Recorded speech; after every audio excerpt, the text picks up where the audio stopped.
Welcome to the Overwhelm is Optional podcast, where each week we find ways to gently rebel against the nonsense that overwhelm and exhaustion are just the price you pay to have the life you want.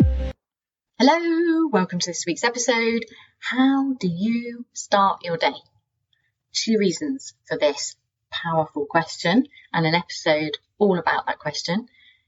Firstly, I have found that how I start my day makes a big difference to how my day goes.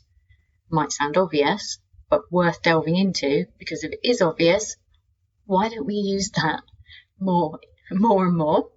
And secondly, how I start my day is a good reflection to me personally of how well I'm gently rebelling. So how well I'm allowing myself to be more and more myself, how well I'm rejecting those easy to get sucked back into patterns of behaviour that worked for me up until they stopped working and I burnt out. So the patterns of behaviour where I fill my head with things to do and then push really hard to get those things done, because I'm the kind of person who can kick ass on things and is capable of very intensely focusing on something to the detriment of my body, my health, my relationships, everything.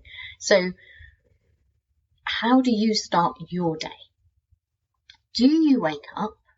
See if this resonates. So I remember when I was in my busiest, crazy career period, so my 40s when I was teaching, I would wake up in the morning exhausted, absolutely exhausted, but not necessarily exhausted as in deflated. Very often I'd wake up exhausted, not realising I was exhausted, and because I was excited, and pushing on through, but not realising that I was pushing against myself, because at that point in my life, I didn't know what I know now about pushing on through, meaning that I was not listening to my body, and I didn't understand the harm I was doing to myself. I didn't understand there was a better way to live, because you don't know what you don't know, right?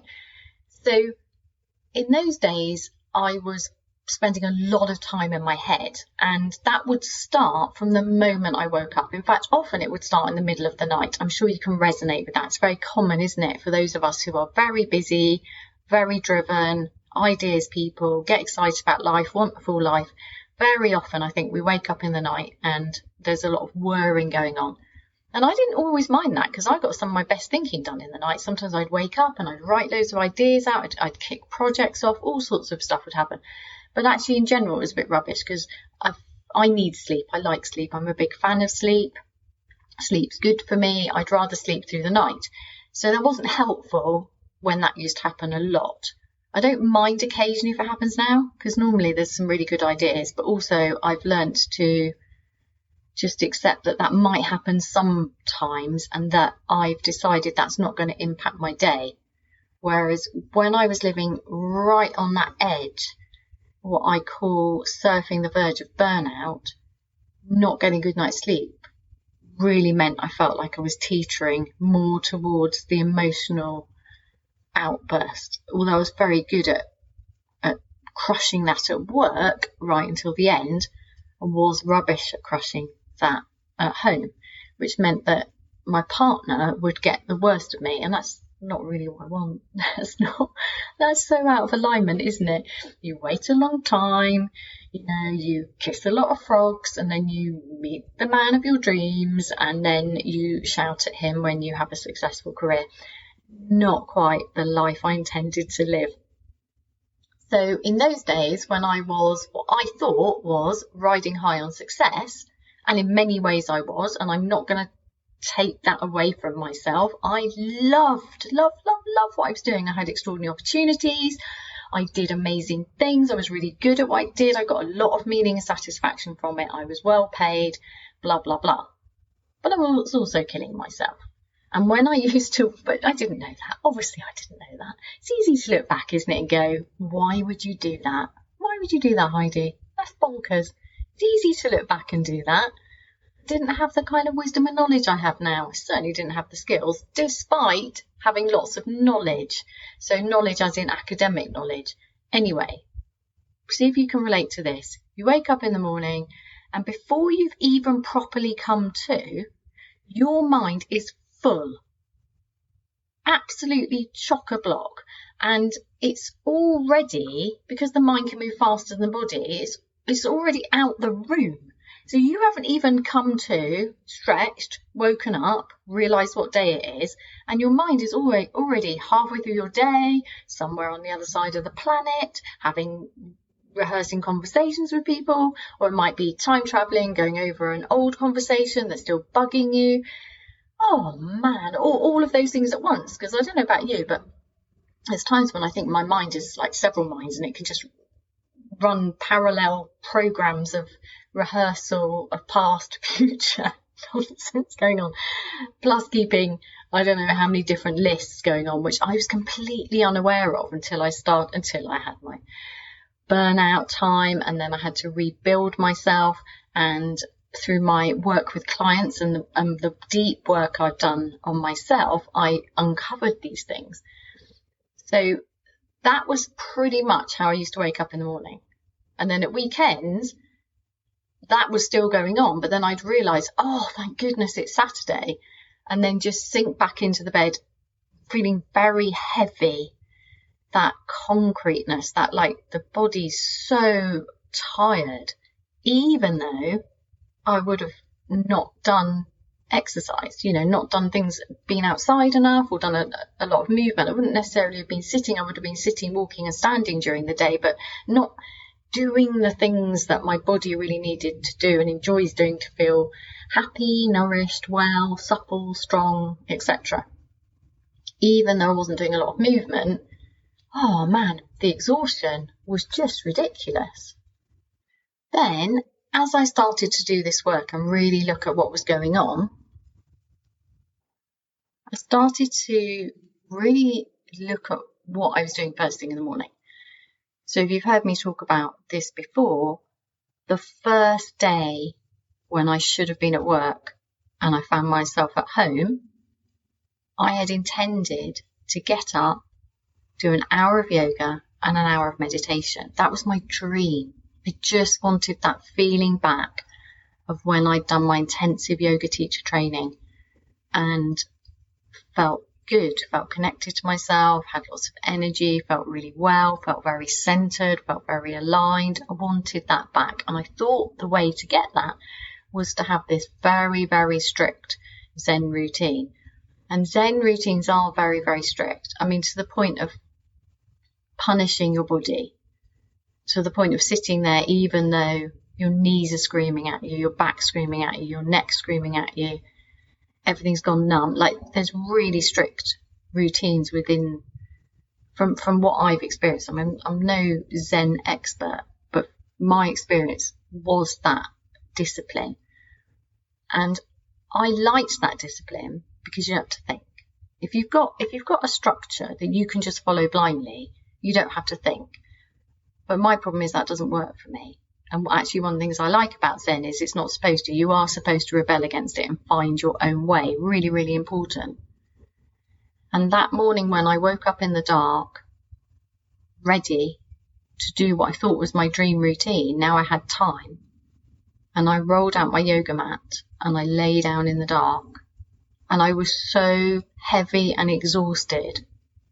I realised as I tuned in and listened to my body that this was not the routine that was going to help me heal. And I got back into bed. So over time, I did develop routines that worked for me. And I tried lots and lots of different things. I tried the formal sitting meditation.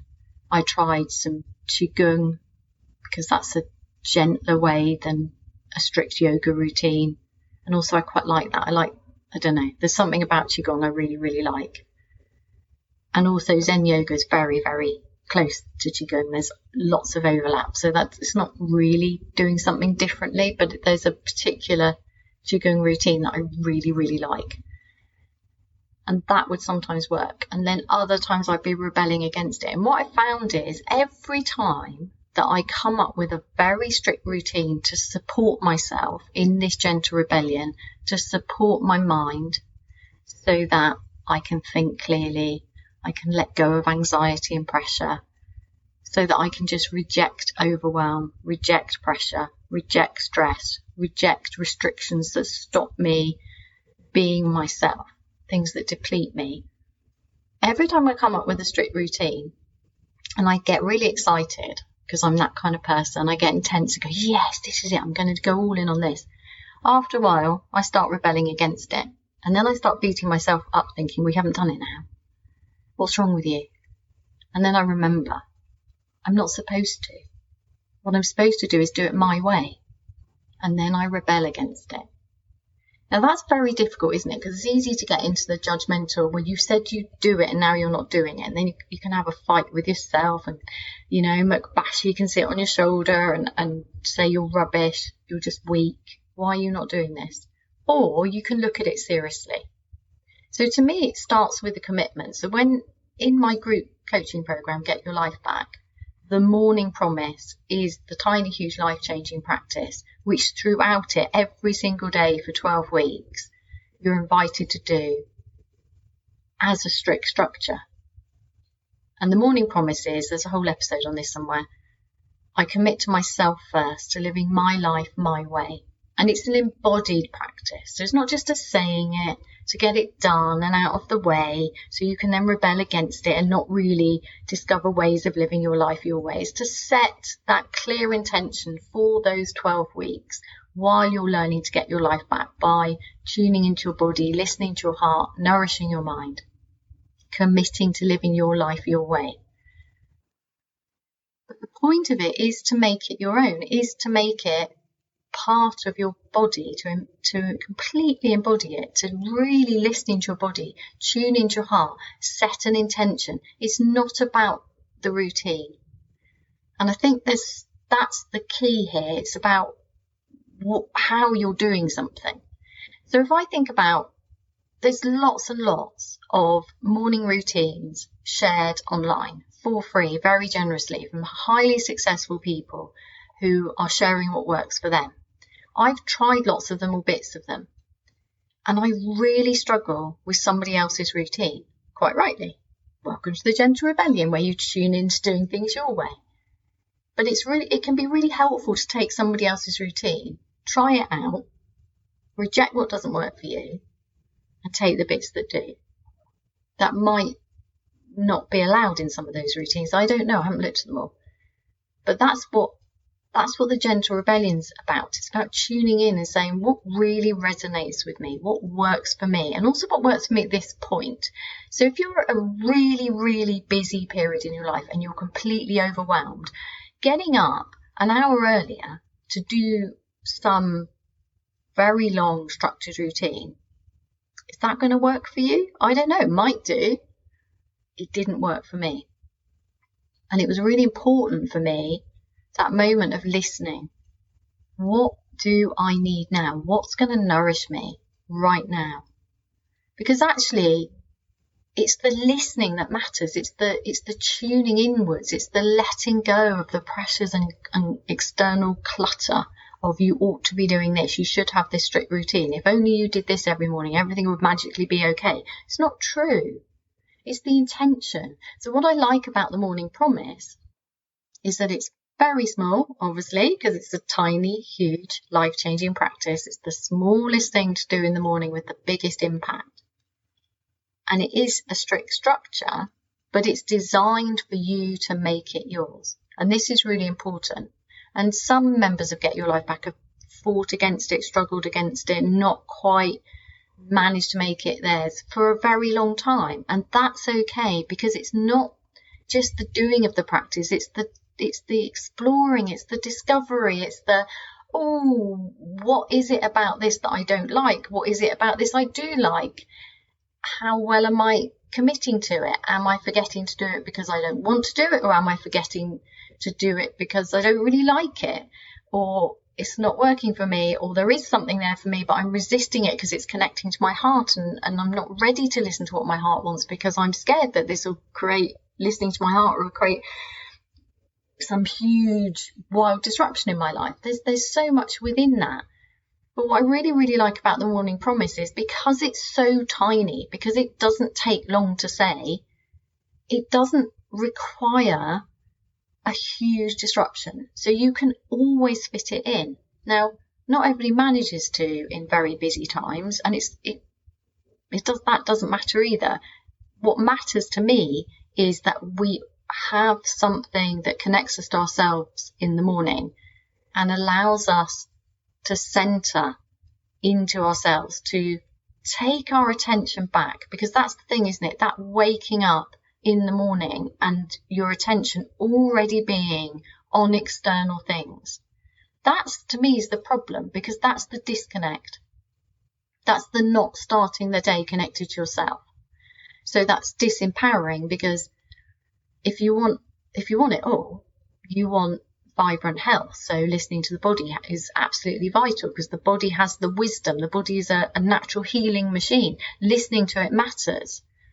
If you're not connecting to your heart, well, it's really, really hard to allow it to guide you to doing the things that matter most to you. And it's very, very easy then to get caught up in the mind. And the mind, without the anchoring of the body and the heart, does tend to get swept up into overwhelm and like coasting along in a storm, like some tumbleweed. And we think, oh, I'm getting stuff done, so I must be achieving things, and this must result in me feeling more at ease and more at home and happier. When this is done, then that's the mind's thinking, isn't it? When I've got to the end of this to-do list, then I'll feel at ease. It's a trick of the mind to get caught up in the chaos, the madness. And sometimes it's exciting, and it can be very satisfying, can't it? I know I've done that when I've been super busy and then I just kick arse on stuff. It's like, it is very satisfying. But for me, it's no way to live anymore. It's not enough. It's not enough to kick arse at work and then come home and be exhausted and not really have the time, the energy, the space, the headspace to just let go and be fully present in the rest of my life. I want it all. It's not enough for me. It seemed like it was at one point. That seemed to be the deal, that if I could kick ass at work, that was enough. Turned out I was wrong, but at the time there was a lot of satisfaction in that. And I'm grateful for that time, because it's taught me what matters to me. And I love now kicking ass at work and then switching off. And this week I've noticed that I've been really playing with doing that more times during the day, which I don't normally do to such an extent. So normally I focus on some work, and then every now and again I just need to go and move and bounce around. Or if I'm doing a lot of creative work, it can be really helpful to do something like weeding or cleaning, or something that doesn't require my mind, because that allows the creative process to happen. So I will take breaks. But this week I've really noticed, because my intention this month is to bring the freedom I felt on holiday into my day-to-day life, I've been deliberately doing very focused, intense stuff. And by intense, I mean like being completely present in doing mainly outside things, particularly yesterday, because it was sunny all day, which we haven't had for a while. We've had a lot of rain. So it felt wrong to be inside. And then it really took me back to that time when I was really struggling with my career, and I had a classroom overlooking cherry trees, because for 1 month or a few weeks, depending on the wind at the time, there was this beautiful blossom. But I couldn't really go outside. There wasn't really anywhere to be outside. And that used to really bug me, the not being able to just go outside for a bit, so that when it was sunny, I just wanted to be outside. And then I'd start longing to be at home, longing not to be at work, so I could be outside. And then I thought about this and thought, how often do I go outside when it's sunny during my working days? Now I'm running my own business, and I do pop out, but I really liked this idea of, no, I'm going to go outside until my next online meeting. And that's not, it doesn't sound like much, but it was really switching it and making it into, I'm seeing it now like a stripy day. So like intense focus on something at work, and then intense focus on something at home. And I just wanted to try that and see how well I could move from work focus to home focus and back again, like a bouncing around. And I know not everybody can do that, because if you're in a corporate job, that's not really going to be possible. But I'm not. And the insecurity of being an entrepreneur, surely part of that is to shake this up even more than I've done up until now. So that's what I was playing with, particularly yesterday when the sunshine was out, and I really liked that. So I'm going to be playing with that a bit more. Anyway, back to mornings, how you're waking up in the morning. So where are you on your journey? So you might have just joined us on the podcast and the Gently Rebellion. Welcome. Overwhelm is definitely optional, but it does require the decision to make it optional. So the belief that it's possible for you, for it to be optional, and then practices that enable you to make it optional, which means looking after the mind and connecting to the heart and the body, moving from mind-based living to mind, body, heart. And one of the ways is to really think about how you're waking up in the morning. Now, I would argue it's enough to just notice. And I feel like I need to say this more, but sometimes I don't. So I remember one of the reviews on my book says something along the lines of, like, read it really fast. It's not designed to be read fast, but it doesn't matter. And then looking for the answer. So what's the tool? What's the thing that's going to help me? And then going, was that it? And then rereading it and realizing, and I can't emphasize this enough, there is huge power in neutral noticing, just noticing completely neutrally what's going on for you at any given moment. It's just enormous. It expands your mind to all of the bits of information that you need, that you didn't know were there. And the act of doing it creates space in your body, in your head, in your heart, in your life, in your day. It expands time, just pausing and noticing completely neutrally. Feel your feet on the ground. Use the 1-minute mark if you want it. The link's in the show notes underneath. Neutral noticing makes a huge difference. So I would argue it's enough to just wake up in the morning and notice where your mind's going, because then you know where you are. And we can only start where we are. And we don't tend to start where we are. We start where we think we ought to be, or we think we're behind because we're judging ourselves. But to get really clear on where you are, notice what's going on for me at this moment. How overwhelmed are you? How full is your head when you wake up in the morning? Now, this episode is not designed to give you a morning routine. There's lots of those online. There's a whole episode on the morning promise if you want to just take a moment at the beginning of your day to gently rebel and to commit to yourself first. This episode is just designed to get you to think about how you're starting your day, because that, I believe, is really, really powerful. So where I've moved to now, so I've spent the last, I don't know how many years. It's difficult to put a beginning to a gentle rebellion, because it kind of pounced on me and I realised that's what I was doing. But in terms of searching for a way, I was to be myself, to have it all, to feel well and have meaningful, satisfying work. I was doing that all the way through, well, probably for most of my life, but particularly in my career when I realised it really wasn't working for me. I did put a lot of effort into trying to make it work for me, but it didn't work until I learnt to get out of my head and to connect to my body and my heart. That's what switched it for me majorly. And that definitely came about from rejecting the idea of doing a master's in applied positive psychology and instead choosing to retrain as a Zen yoga teacher. That was a deliberate thing to get out of my head, which is 5 years ago. So now, how do I wake up? So what I've really, really noticed in the last month is this. Before I went on holiday, I set it as an intention that I would have an amazing holiday and give myself permission to have proper time off. And setting that intention as a project, actually, one of my priority projects for July, completely changed my experience of my road trip, because it was intentional. And intention, to me, is very, very powerful. I'm finding that I'm using it more and more and more. So I always set it, and increasingly set it, before a coaching session, before recording a podcast episode, before writing a blog, before sending an email, before having an online meeting. Setting an intention pulls my attention back to me and makes me think about what I really want.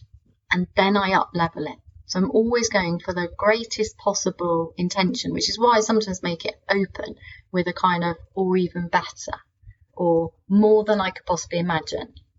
Or like for a client, it would be, I intend for this session to be such an incredible session for this client that they get way more than they could ever possibly have imagined. And that I find very, very powerful. I think there's something there in controlling the attention.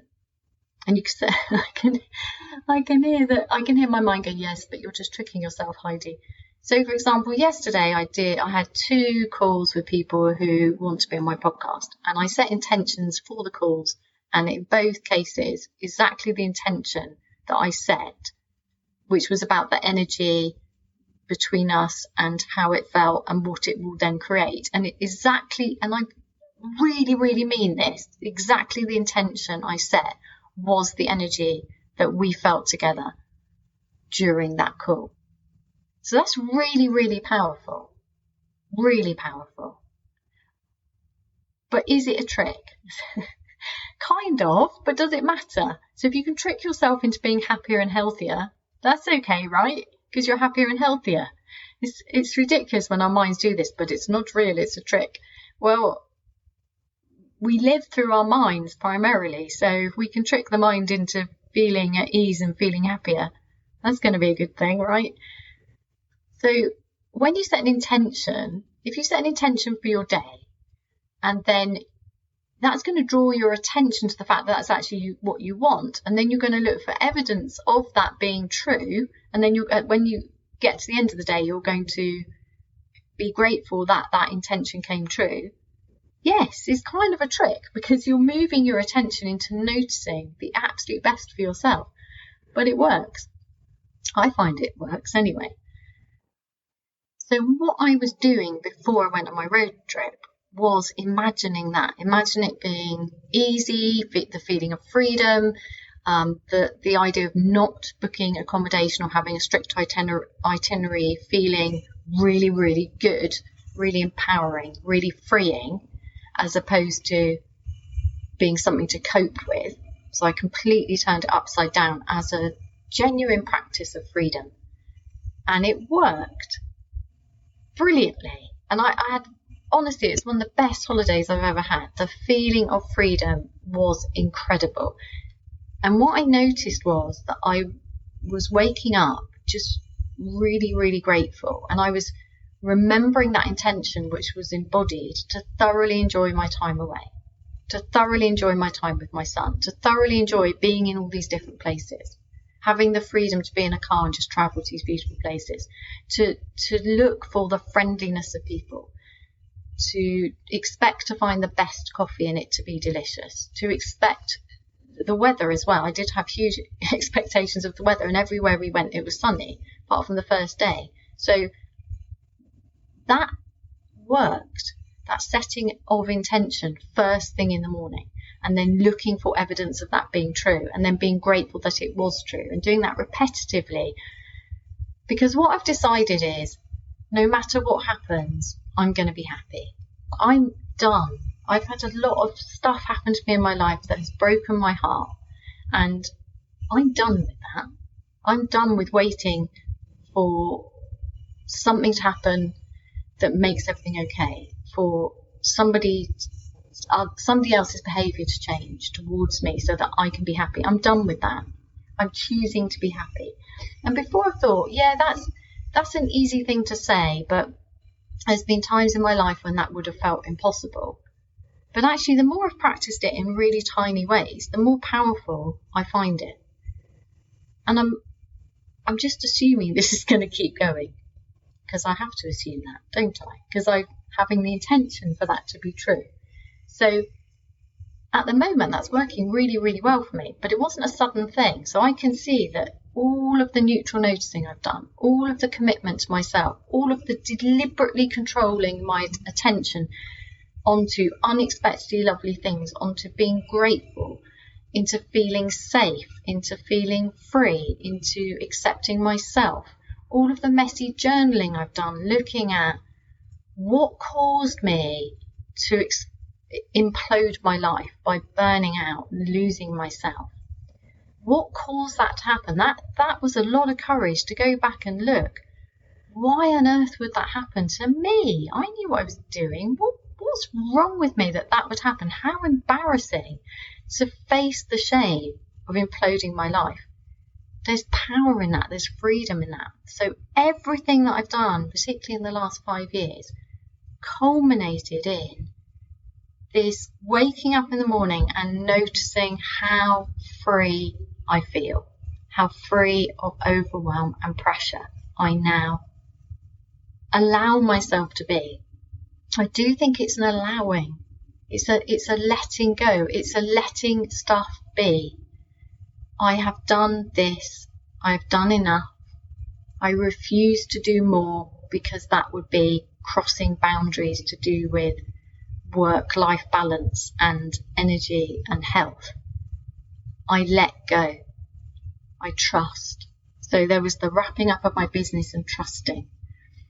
And then there was the commitment of feeling free, expecting sunshine, expecting beautiful views, expecting to get on well with my son, expecting the car to run well, expecting every bit of accommodation that we booked at the last minute to be comfortable, clean, with a lovely bed, a nice dark room to sleep in, silence, hot showers, friendly people. All of those things, just holding those expectations and looking for that and deliberately focusing on everything good about me and holding that every morning first thing, that worked. That's what I've noticed. That's what's changed for me. How I wake up in the morning, that deliberate controlling my attention, noticing when my mind is swept up in all of the things I need to do, all of the incompleted things from the day before, and pulling my attention back to myself and deciding that today I choose to feel free and happy and at ease in my life and excited about what I'm doing today, looking forward to what I'm doing today. Or if it's a difficult day, deciding that despite the difficulties, I still choose myself first. I still choose happiness. That is a really strong way to wake up in the morning. And it was really highlighted to me on holiday how well all of the work I've done on my Gently Rebellion to get to this point is working. So I invite you not to come up with a really strict routine for your morning that then you can beat yourself up about when it fails. I just invite you to notice completely neutrally how you're waking up in the morning and where your attention is going. And from that point, deciding if you want more freedom, more ease, more happiness, to choose that with an intention, to pull your attention back to yourself, to notice how you are, to just pause for a few seconds and choose happiness, choose freedom, resist the overwhelm. Have a great week. Thank you so much for being part of this podcast. If you enjoyed this episode, please do take a little moment of your time to share it, like it, etc., to help other people find it. And if you'd like to know more about my work, please go to www.tidymark.co.uk.